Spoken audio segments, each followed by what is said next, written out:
உடலின் இரத்தத்தில் உள்ள சர்க்கரை அளவு பொறுத்து அளவானது அதிகமானால் சர்க்கரை வியாதியானது. எப்படி கண்டுபிடிக்கணும்னா, நம் உடலில் உள்ள சர்க்கரையை 2 வகையாக கணக்கிடப்படுகிறது.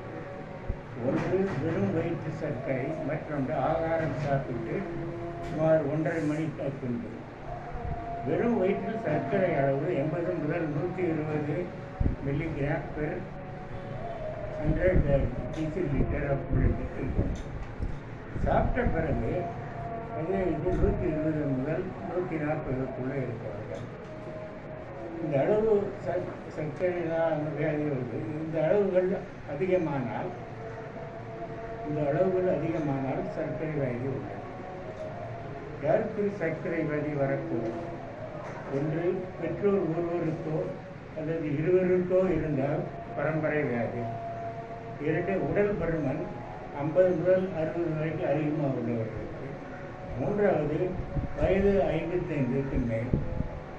அடுத்தது 4வது, இரத்த கொழுப்பு அளவு அதிகமாக உள்ளவர்கள் 50 முதல் 60 பேர். புகைப்பிடிப்பவர்களுக்கு 32 முதல் 38% வரலாம்.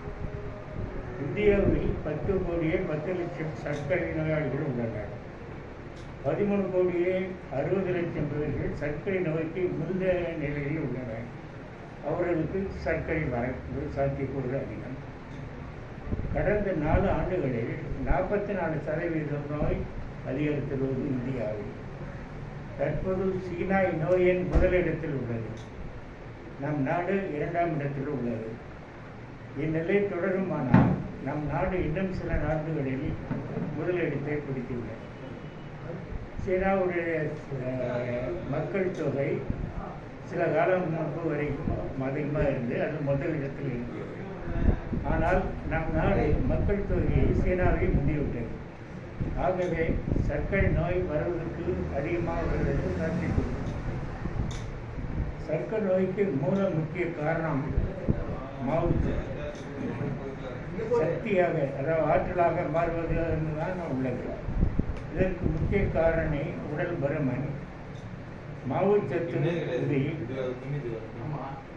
இனிப்பு உணவுகள், துரித உணவுகள், பேக்கரி உணவுகள் அதிகம். அத்துடன் உடல் உழைப்பு, உடற்பயிற்சியும் குறைந்து விட்டன. இந்நிலையில் இன்சுலின் எதிர்ப்பு சக்தி, லெப்டின் எதிர்ப்பு தன்மையும் உருவாகின்றன. நாம் செயல்களில் இவை செயல்பட விடாமல் இந்த தடுக்கின்றன. மனச்சிதைவும் ஒரு காரணம். சர்க்கரை வியாதி எத்தனை வகைப்படும்? சர்க்கரை வியாதி 2 வகைப்படும். இளம் வயதில் தொடங்கி இன்சுலின் ஊசி போட்டுக்கொண்டால் மட்டுமே வியாதி கட்டுப்படும் வகைக்கு டைப் 1 என்று கூறுவார்கள். வயதான காலத்தில் அல்லது நடுவயதில் காணப்படும் சர்க்கரை வியாதி உணவு கட்டுப்பாடு, மருந்து, ஊசியால் கட்டுப்படுத்தப்படும். இதனை வகை 2 என்று சொல்கிறார்கள். நாம் செய்ய வேண்டியது என்ன? ஆரம்ப நிலையிலே கவனித்து விட்டால் கட்டுப்படுத்துகிறோம். செய்ய வேண்டியவை: மாவு, மைதா, சர்க்கரை, கிழங்கு வகைகளை தவிர்க்க வேண்டாம். அரிசிக்கும் கோதுமைக்கும் அதிக வித்தியாசம் இல்லை. கோதுமையும் அரிசியும் ஒரே சக்தியை அளிப்பது. ஆகவே அரிசியும் கோதுமையும் அளவை குறைக்க வேண்டும். அதனுடைய மாவின் அளவும் குறையும். பச்சை நிற காய்கறிகளை அதிகம் சேர்த்து கொள்ள வேண்டும்.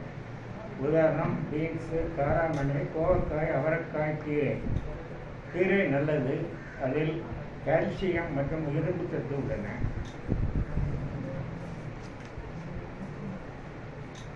புரதம் மற்றும் கொழுப்பு சரியான அளவில் சேர்த்துக்கொள்ள வேண்டும். குளிர்பானங்களுக்கு தடை விதிக்கும். கொய்யா, மாதுளை பழங்கள் சேர்த்துக்கொள்ளலாம். நடைப்பயிற்சி அவசியம். மன அழுத்தத்தை அறவே அகற்ற வேண்டும். 7 முதல் 8 மணி நேர தூக்கம் அவசியம். மருந்துகளை வேளைக்கு சரியாக சாப்பிட வேண்டும்.